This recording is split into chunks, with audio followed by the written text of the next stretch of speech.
عشق آتش بائی سعدیہ راجپوت۔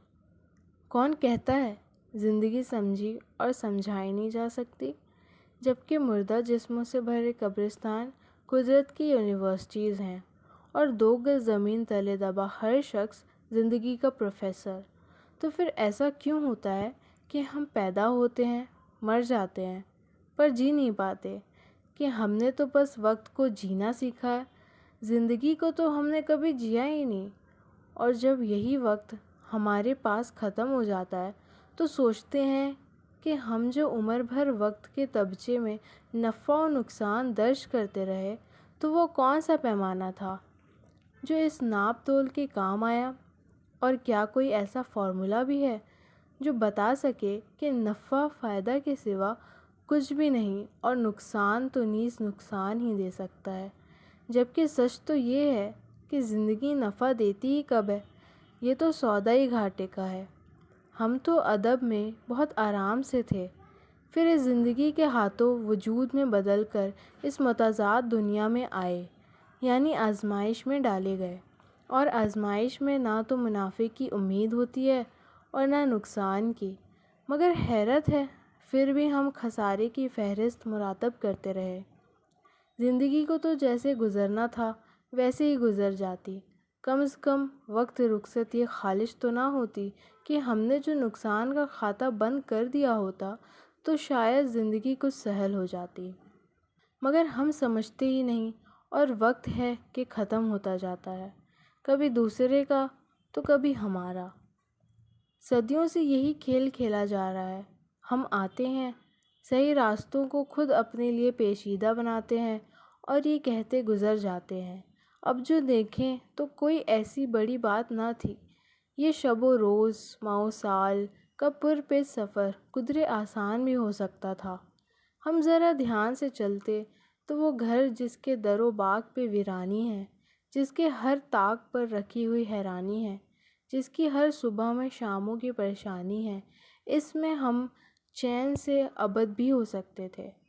اب جو دیکھے تو بہت صاف نظر آتے ہیں سارے منظر بھی، پس منظر بھی، لیکن اس دیر خیالی کا صلہ کیا ہوگا؟ وہ جو ہونا تھا ہوا، ہو بھی چکا، لائن کٹتی رہی، لفظ بدلنے کے سبب حاصل عمر یہی چند ادھورے خاکے، کوئی تصویر مکمل نہیں ہونے پائی۔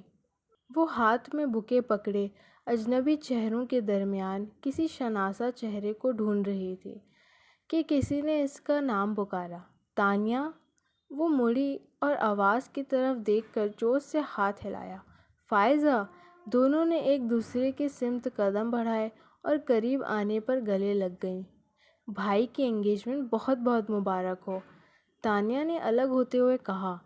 تھینکس، فائزہ نے مسکرا کر مبارکباد قبول کی۔ چلو تمہیں اپنی ہونے والی بھابھی سے ملواؤں۔ پھر تانیہ کا ہاتھ پکڑ کر اسٹیج پر چڑھ گئی۔ تانیہ نے فائزہ کے بھائی کو وش کر کے اس کے ساتھ بیٹھی سجی سوری اور کچھ شرمائی سی لڑکی کو بُکے پیش کیا، اور پھر چند جملوں کے تبادلے کے بعد فائزہ کے ساتھ ہی اسٹیج سے اتر گئی۔ تمہاری ممی نظر نہیں آ رہی؟ ابھی تو یہیں تھی، فائزہ نے ادھر ادھر نظر دوڑاتے ہوئے کہا، پھر تانیہ کو لیے آگے بڑھ گئی۔ سنو، تانیہ نے اسے مخاطب کیا جو چلتے چلتے رک کر مہمانوں سے حال و احوال بھی دریافت کرتی جا رہی تھی۔ ہاں، فائزہ نے اس کی طرف دیکھ کر کہا۔ وہ نہیں آیا؟ کون؟ کس کی بات کر رہی ہو؟ وہ مسکراہٹ دبا کر انجان بنتے ہوئے بولی۔ تمہارے کزن کی، تانیہ نے سنجیدگی سے کہا۔ فائزہ مستقل شرارت کے موڈ میں تھی۔ میرے تو سبھی کزن یہاں ہیں۔ فائزہ کی لاپرواہی عروج پر تھی۔ میں شایان کا پوچھ رہی ہوں، بالآخر تانیہ نے چڑھ کر کہا۔ اچھا تو یوں کہو نا۔ اس کے بن کر بولنے پر تانیہ نے اسے ہاتھ مار دیا۔ مار کیوں رہی ہو؟ بس آتا ہی ہوگا۔ ویسے بھی اس کی پولیس ٹریننگ ہی ختم ہوئی ہے، ابھی پوسٹنگ کے آرڈرز نہیں آئے، اور ایسے فارغ بندے کے لیے دعوت اڑانے سے اچھی کیا مصروفیات ہو سکتی ہے؟ بات ختم کرتے ہی وہ پیچھے ہٹی، کہیں تانیہ شایان کی حمایات میں اسے ایک تھپڑ اور نہ دے مارے۔ تانیہ نے اسے گھورا، پھر کسکد نظر انداز کرتے ہوئے پوچھا، ایک بات تو بتاؤ۔ پوچھو۔ شایان کس رشتے سے تمہارا کزن ہے؟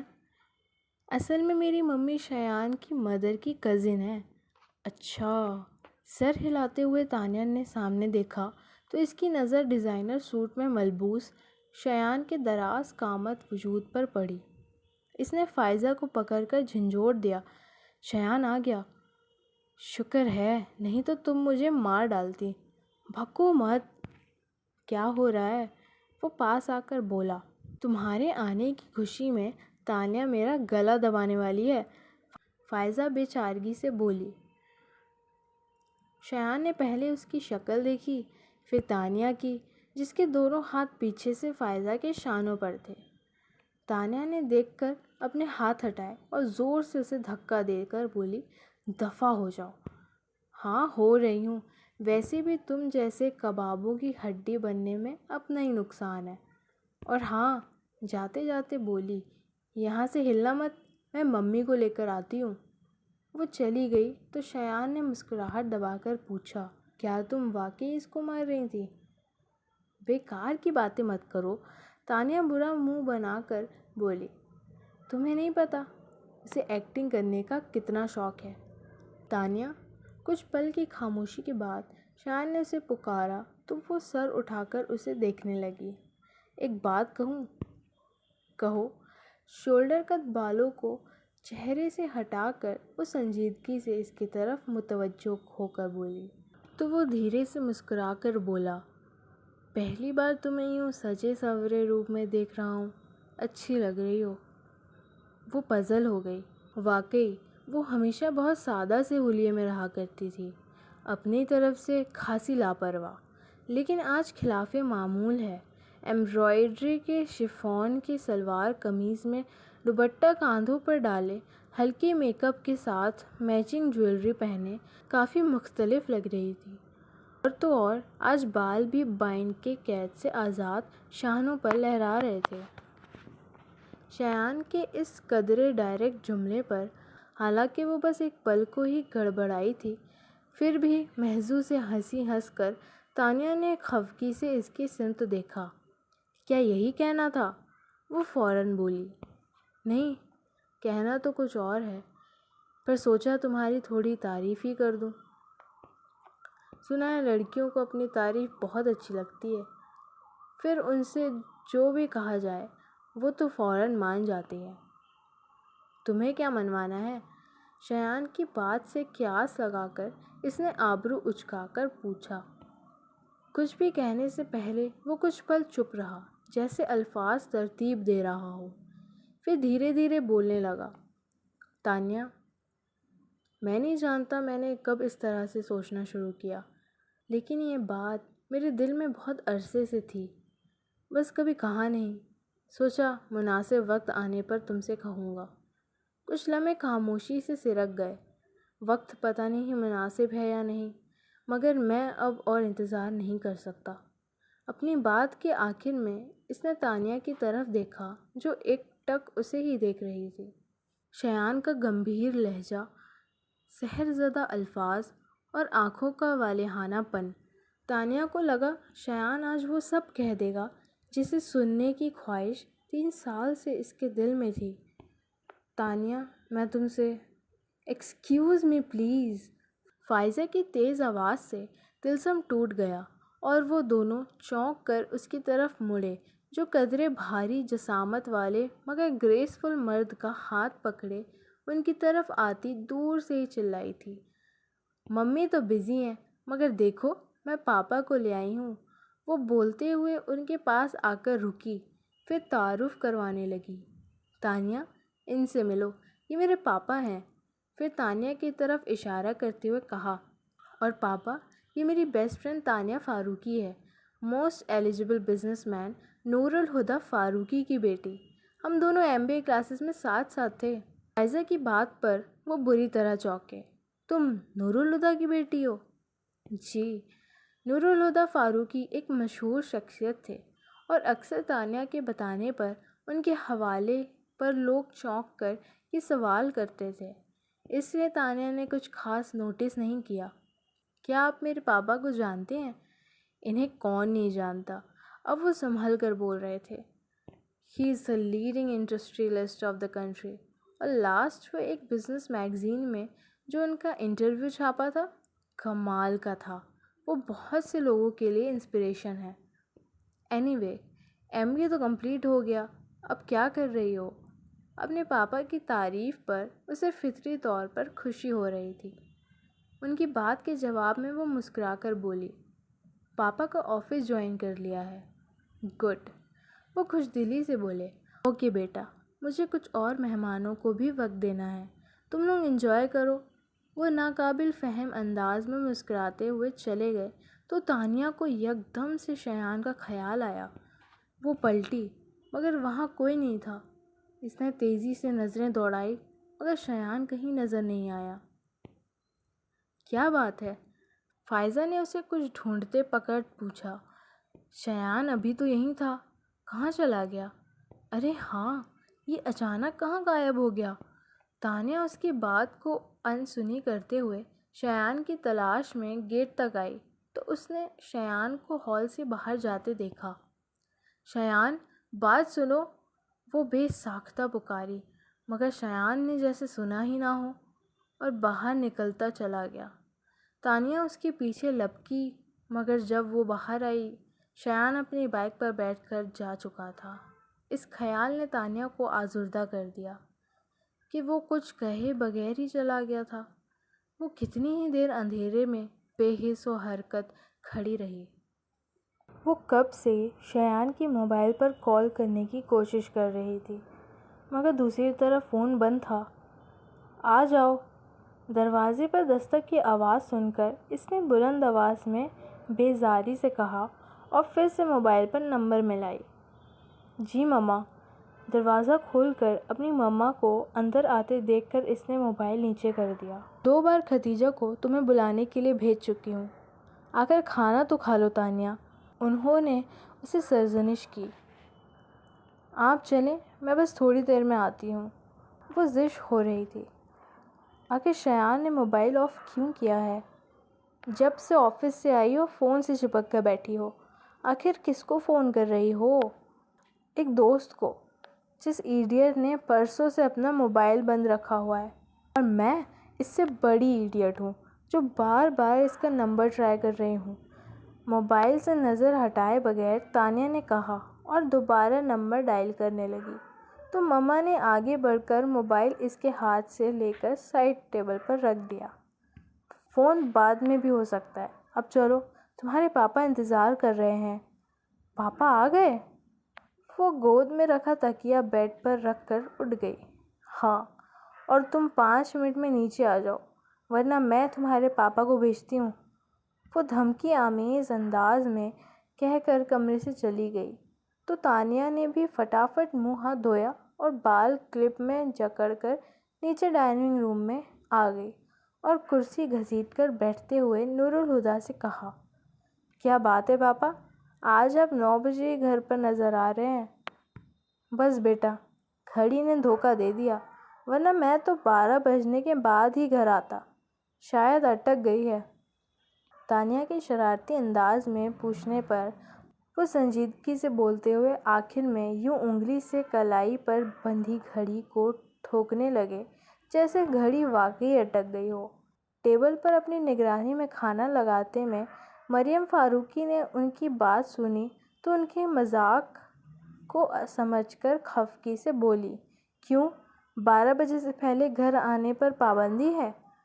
مزے سے ہنستی تانیہ نے ایک دم منہ پر ہاتھ رکھ کر ہنسی روکی اور محفوظ انداز میں نور الہدیٰ کی طرف دیکھنے لگی جو پہلے جیسی سنجیدگی سے بولے، نہیں، لیکن پابندی تو 12 بجے کے بعد آنے پر بھی نہیں ہے۔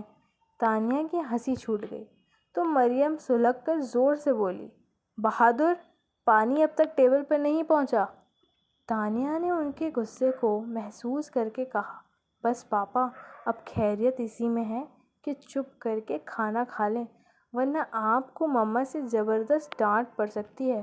مشورہ تو بہت اچھا ہے تانیہ، پر بات یہ ہے کہ تمہاری مما کو مجھے ڈانٹنا پسند ہے اور مجھے ان سے ڈانٹ سننا۔ نور الہدا، کھانا ٹھنڈا ہو رہا ہے۔ ان کے تنبیہی انداز میں ٹوکنے پر نور الہدا نے بڑی فرما برداری سے سامنے رکھی پلیٹ میں سالن ڈالا اور چپاتیوں کے لیے ہاتھ بڑھایا۔ تمہارے شہزادے نظر نہیں آ رہے، کہاں ہیں؟ وہاں۔ مریم نے سامنے رکھے ٹی وی کی طرف اشارہ کیا جس پر Pakistan India cricket match live telecast ہو رہا تھا۔ نور الہدا اور تانیہ نے ایک ساتھ ٹی وی کی طرف دیکھا اور تانیہ حیرت سے بولی، ٹی وی میں؟ ٹی وی میں نہیں، اسٹیڈیم میں، دوستوں کے ساتھ میچ دیکھنے گئے ہیں۔ جواب دے کر وہ تانیہ کی پلیٹ میں سالن نکالنے لگی جس کی پلیٹ اب تک خالی تھی۔ دادا جان بھی ساتھ گئے ہیں؟ تانیہ نے پوچھا۔ وہ اپنے کمرے میں ہیں، آج پھر ڈپریشن کا دورہ پڑا ہے، صبح سے دروازہ بند کر کے بیٹھے ہیں۔ کتنی بار ان کا دروازہ بجا چکی ہوں مگر وہ کوئی جواب ہی نہیں دے رہے۔ دادا جان کے اس طرز عمل کے سبھی عادی تھے اور اب تو کوئی نونس بھی نہیں کرتا تھا۔ مریم نے بنا کسی تشویش کے اطلاع دی اور اپنی پلیٹ میں کھانا نکال کر کھانے لگی۔ نور الہدا بھی کسی تاثر کے بغیر کھانا کھا رہے تھے لیکن تانیہ نے سامنے رکھے کھانے کو ہاتھ بھی نہیں لگایا۔ پتہ نہیں دادا جان کو ایک دم سے کیا ہو جاتا ہے، کیوں خود کو کمرے میں بند کر لیتے ہیں، پھر اگلے کئی دنوں تک انہیں کسی چیز کا ہوش نہیں رہتا۔ پاپا، آپ کو پتہ ہے دادا جان ایسا کیوں کرتے ہیں؟ افسردگی سے خود کلامی کرتے ہوئے آخر وہ نور الہدا سے پوچھنے لگی۔ افسردگی سے خود کلامی کرتے ہوئے آخر وہ نور الہدا سے پوچھنے لگی۔ کھانا کھاتے ہوئے ایک پل کو نور الہدا کا ہاتھ رکا، پھر وہ تلخی سے بولے، ہوں گے عمر رفتہ کے کچھ زخم جو بے عقل کر دیتے ہوں گے۔ اس عمر میں یوں بھی آدمی کے پاس پچھتانے کے لیے بہت کچھ ہوتا ہے۔ تانیہ کو ان کا انداز اور ان کی بات دونوں ہی ناگوار گزرے۔ وہ اپنی جگہ سے اٹھ کھڑی ہوئی۔ میں دادا جان کو لے کر آتی ہوں، انہوں نے صبح سے کچھ نہیں کھایا ہوگا۔ پھر کسی کی طرف دیکھے بغیر وہاں سے چلی گئی۔ لاؤنج میں دائیں اور بائیں دونوں جانب سیڑھیاں تھیں۔ دائیں طرف کی سیڑھیاں اوپر منزل کے کوریڈور سے جڑی تھیں جبکہ بائیں جانب کی سیڑھیاں بیسمنٹ میں جاتی تھیں جہاں اسٹڈیز سے ملحق کشادہ لائبریری ہے۔ بیسمنٹ کی انہی سیڑھیوں کے ایک جانب اظہر فاروقی کا کمرہ تھا۔ تانیہ کی کئی بار کی دستکوں کے بعد بھی اندر سے کوئی جواب نہ آیا۔ دروازہ کھولیے دادا جان، مگر اندر ہانوز خاموشی کا راز تھا۔ میں آپ کو لینے آئی ہوں اور لیے بغیر نہیں جاؤں گی، جواب ندارد۔ ٹھیک ہے، آپ کو دروازہ نہیں کھولنا تو نہ کھولیں، میں بھی یہی دروازے کے پاس ہی بیٹھی رہوں گی۔ اور پھر وہ سچ مچ دروازے کے پاس دیوار سے ٹیک لگا کر بیٹھ گئی۔ اگلے کچھ اور پلوں کی خاموشی کے بعد ہلکی سی کلک کی آواز کے ساتھ دروازہ کھل گیا۔ تانیہ نے سر اٹھا کر دیکھا تو اظہر فاروقی ذرا سا دروازہ کھول کر چہرہ باہر نکالے اسے دیکھ رہے تھے۔ اندر آ جاؤ، اتنا کہہ کر وہ دروازہ کھلا چھوڑ کر واپس مڑ گئے۔ تانیہ اٹھی اور اندر کمرے میں چلی گئی۔ بیٹھو، انہوں نے تانیہ سے بیٹھنے کو کہا تو تانیہ کو محسوس ہوا جیسے ان کی آواز رندھی ہوئی ہے۔ ان کے چہرے پر بھی آنسو کے نشان تھے، آنکھیں جھکا رکھی تھیں، پھر بھی تانیہ کو اندازہ تھا کہ وہ سرخ ہو رہی ہوں گی۔ ہر بار کی قید تنہائی کے بعد ان کی حالت ایسے ہی دگرگوں ہوا کرتی تھی۔ پھر بھی تانیہ کو عجیب لگا۔ وہ ریٹائرڈ کرنل تھے اور ان کی بروب شخصیت سے جہاں پسندگی ٹپکتی تھی۔ 77 برس کی عمر میں بھی ان کی صحت قابل رشک تھی۔ کچھ سالوں سے بلڈ پریشر کے مسئلے کے سوا ان کو کبھی کوئی پریشانی نہیں ہوئی۔ البتہ عمر کی زیادتی کی وجہ سے ان کے شانے قدرے جھک گئے تھے، مگر ان کے رعب، مرادنے اور شخصیت سے یہ اکثر مختلف۔ تانیہ نے ہمیشہ انہیں نرم مزاج ہی پایا تھا۔ ان کی کدکداتی بھری آواز تانیہ نے ہمیشہ سرگوشیوں جیسی دھیمی ہی سنی تھی۔ وہ ملال کی ایک مستقل کیفیت ان کے سرخ اور سفید چہرے کی مانند تھی۔ پھر بھی تانیہ کو وہ چٹان کی طرح مضبوط لگا کرتے تھے، مگر اس وقت تو وہ بے حد کمزور اور شکستہ دکھائی دے رہے تھے۔ تانیہ دل ہی دل میں الجھتی بیڈ کے کونے پر ٹک گئی۔ وہ آہستہ خرامی سے چلتے آتش دان کے پاس کرسی کے ساتھ رکھی تپائی تک آئے، اس پر کھلی پڑی ریڈ کور کی ڈائری اٹھائی اور اسی طرح چلتے اسٹڈی ٹیبل تک آ گئے۔ ڈائری کو دراز میں رکھ کر دراز کو لاک کیا اور چابی ہاتھ میں لے لی۔ پھر تانیہ کو مخاطب کیے بغیر کہا۔ ڈائری کو دراز میں رکھ کر دراز کو لاک کیا اور چابی ہاتھ میں لے لی۔ پھر تانیہ کو مخاطب کیے بغیر کہا، میں فریش ہو کر آتا ہوں، اور کمرے میں بنے اٹیچڈ باتھ روم میں چلے گئے۔ تانیہ نے غیر دلچسپی سے یہاں وہاں سر گھمایا، پھر تھوڑی کے نیچے ہاتھ رکھ کر آتش دان کے اوپر لگی تصویر کو دیکھنے لگی۔ کچھ ہی دیر بعد اظہر فاروقی باتھ روم کا دروازہ کھول کر کمرے میں آ گئے۔ آؤ چلیں، انہوں نے کہا۔ تانیہ فوراً اٹھ کھڑی ہوئی۔ ساتھ ساتھ دونوں کو ڈائننگ روم کے دروازے سے آتا دیکھ کر نور الہدیٰ کا منہ کی طرف جاتا ہاتھ وہیں رک گیا۔ انہوں نے نوالہ پلیٹ میں رکھا اور عجیب سی نظروں سے اظہر فاروقی کو دیکھنے لگے۔ کرسی کھینچ کر انہیں بٹھاتے ہوئے تانیہ نے اپنے پاپا کو دیکھا تو ٹھٹک گئی۔ دوسری طرف نور الہدیٰ نے اس کی نگاہوں کو محسوس کر کے آنکھیں جھکاتے ہوئے پلیٹ سے نوالہ اٹھا کر منہ میں رکھا، مگر اسے نگلنے کے لیے انہیں پانی کا سہارا لینا پڑا تھا۔ تانیہ قصداً انہیں نظر انداز کر کے خود بھی بیٹھ گئی۔ اظہر فاروقی کی پلیٹ میں کھانا نکالتے ہوئے اتراتے ہوئے مریم سے کہا، دیکھا مما، میں نے کہا تو دادا جان فوراً آ گئے۔ دادا جان کبھی میری بات ٹال ہی نہیں سکتے، پر جس کی ماننی چاہیے تھی اس کی تو انہوں نے کبھی نہیں مانی۔ نور الہدیٰ کے لہجے کی ترشی کو دونوں ماں بیٹی نے محسوس کیا تھا، مگر اس گھر کے غیر اعلانیہ قوانین میں ایک قانون یہ بھی تھا کہ ان باپ بیٹے کے معاملے میں کوئی کبھی نہیں بولے گا۔ سو وہ دونوں تو خاموش رہیں، مگر دادا جان کے ہاتھ میں پکڑا پانی کا گلاس چھلک پڑا تھا۔ تانیہ نے فوراً ان کے ہاتھ پر ہاتھ رکھا اور گلاس ان کے ہونٹوں سے لگا دیا۔ پانی کا گھونٹ بھرتے ہوئے اظہر فاروقی کی آنکھیں ڈبڈبا گئی تھیں۔ کھانے کے بعد وہ اپنے کمرے میں سونے کے لیے آئی تو موبائل دیکھ کر اسے شایان کا خیال آیا۔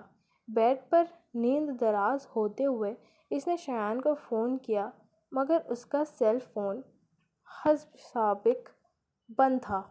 بس بہت ہو گیا، اب دوبارہ ٹرائی نہیں کروں گی۔ اس نے موبائل تکیے پر پٹکا اور دھپ سے لیٹ گئی۔ پر صبح سب کچھ بھلائے وہ پھر سے شایان کا نمبر ٹرائی کرتی رہی۔ فائزہ پلیز، میں پریشان ہو گئی ہوں۔